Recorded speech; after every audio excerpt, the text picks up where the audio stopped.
ayyaana hundeeffama waggaa 90ffaa humna qilleensa Itoophiyaa sababeeffachuun Expoon Aviyeeshinii guddaan yaada ijoo fuulduratti balali'uu egeree waloo ijaaruu jedhuun qophaa'e guyyaa har'aa ifatti banamee jira. Waltajjiin kun waggoota 90 dabraniif seenaa gootummaa fi tajaajila humna qilleensa Itoophiyaa calaqqisiisuu qofa osoo hin taane deemsa ammayyummaa fi guddina teeknooloojii biyyattiin irra geesse kan mul'iseedha. Agarsiisni kun seenaa dabree yaadachaa gara fuulduratti imala milkaa'inaa haaraa jalqabuuf akka utubaa ta'uu amanama. Expoon kun teeknooloojii aviyeeshinii ammayyaa, ogummaa saayinsii balalii fi walta'iinsa tarsiimoo guddisuuf xiyyeeffannoo addaa kennee jira. Waltajjichis qaamolee michuu biyya keessaa fi biyya alaa walitti fiduudhaan muuxannoo fi beekumsa gama kanaan jiru wal jijjiiruuf carraa guddaa uumee jira. Agarsiisni kun teeknooloojiiwwan ammayyaa fi dandeettii ogummaa irratti qophaa'e kun Itoophiyaan dandeettii isii mul'isuudhaan addunyaa waliin farda dorgommii tokko keessa galuu isii kan mirkaneessuudha. Hunda caalaa qophiin kun Itoophiyaan wirtuu aviyeeshinii Afrikaa ta'uudhaaf sochii isiin gootu keessatti gahee olaanaa qaba. Waltajjiin kun michummaa diinagdee fi teeknooloojii cimsuudhaan damee aviyeeshinii keessatti dandeettii Itoophiyaan qabdu guddisuuf shoora qaba. Kaayyoon guddaan Expo kanaas Itoophiyaan sadarkaa ardii fi addunyaatti dandeettii qaxxaamura qilleensaa fi tajaajila aviyeeshiniitiin dorgomtuu fi wirtuu giddugaleessa akka taatu dandeessisuudha. Hayyuun seeraa Suudaan Dr. Hatiim Al-Sanhurii idee haaromsa guddichi Itoophiyaa dhangala'aa bishaan laga Abbaay madaalawaa taasisuun Suudaaniif faayidaa hedduu akka qabu addeessan.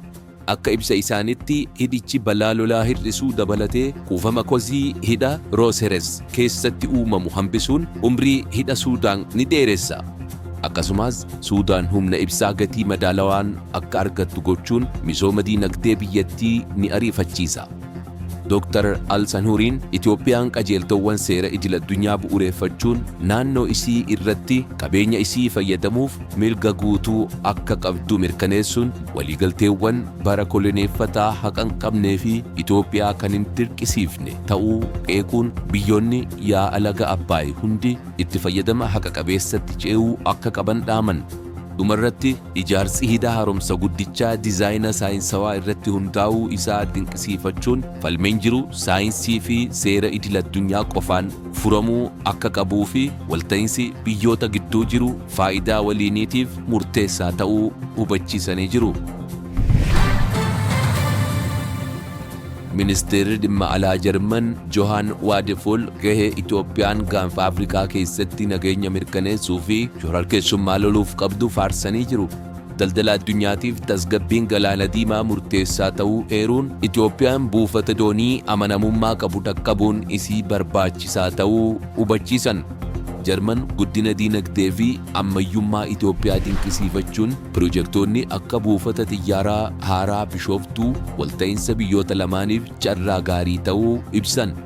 Dabalataan Itoophiyaan waltajjii jijjiirama qilleensa addunyaa COP32 keessummeessuuf qophii gochaa jirtuuf Jarman deeggarsa guutuu akka laattu waadaa galanii jiru.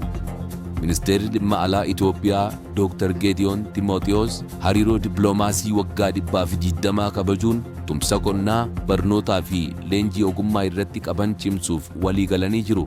Biyyoonni lachuu nageenya naannichaa mirkaneessuu, jijjiirama qilleensaa ittisuu fi badhaadhina waloo uumuuf waliin hojjechuuf waadaa isaanii haaromsanii jiru.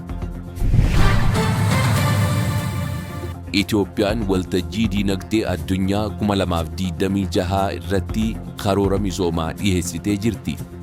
Itoophiyaan jila ministeera maallaqaa Ahmad Shideetiin durfamuun waltajjii diinagdee addunyaa 2026 Daavoositti gaggeeffamaa jiru irratti hirmaachuun misooma diinagdee hundaammatee fi tasgabbii irratti xiyyeeffate hoggantoota addunyaaf dhiyeessitee jirti.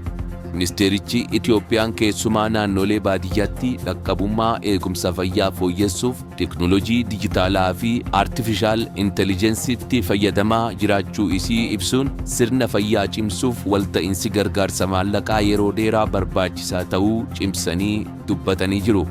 Tarsiimoon biyyattiin investimentii bu'uuraalee misoomaa jijjiirama dijitaalaa fi misooma namaa irratti kan xiyyeeffate yoo ta'u, Itoophiyaan kalaqaa fi tumsa idil-addunyaa fayyadamuun qormaata diinagdee furuuf kutannoo qabdu waltajjii kana irratti mirkaneessitee jirti. Waltajjii kana cinaatti marii biyyoota lamaanii geggeeffameenis investimentiin dhuunfaa akka babal'atuuf biyyattiin dambiiwwan fooyyessaa akka jirtuu fi tumsa idil-addunyaatiif qophii ta'uun isii ibsamee jira. Workshoppiin nageenya saayibarii irratti xiyyeeffatu tokko haleellaa saayibarii humna artificial intelligence fayyadamuun dhufu ittisuuf Finfinneetti geggeeffamaa jira. Waltajjiin kun Itoophiyaan tarsiimoo dijitaalaa 2030 mirkaneessuuf nageenya saayibarii dursa kennuu fi akka qabdu kan xiyyeeffate yoo ta'u, kunis guddina diinagdee dijitaalaa Itoophiyaa mirkaneessuuf murteessaa ta'uun ibsamee jira. Ambaasaaddarri Israa'el Abrahaam Nigusee waltajjicha irratti argamuun nageenyi saayibarii dhimma tarsiimoo ta'uu ibsuun walta'iinsi biyyoota lamaanii teeknoolojii dijitaalaa fi eegumsa saayibarii irratti cimee akka itti fufu mirkaneessan. Ogeeyyiin dhimma kanaa akka ibsanitti mala ittisa aadaa qofaan haleellaa artificial intelligence ittisuu waan hin danda'amneef dandeettii ogeeyyotaa ijaaruun dhimma dursa argachuu qabu ta'uu hubachiisan.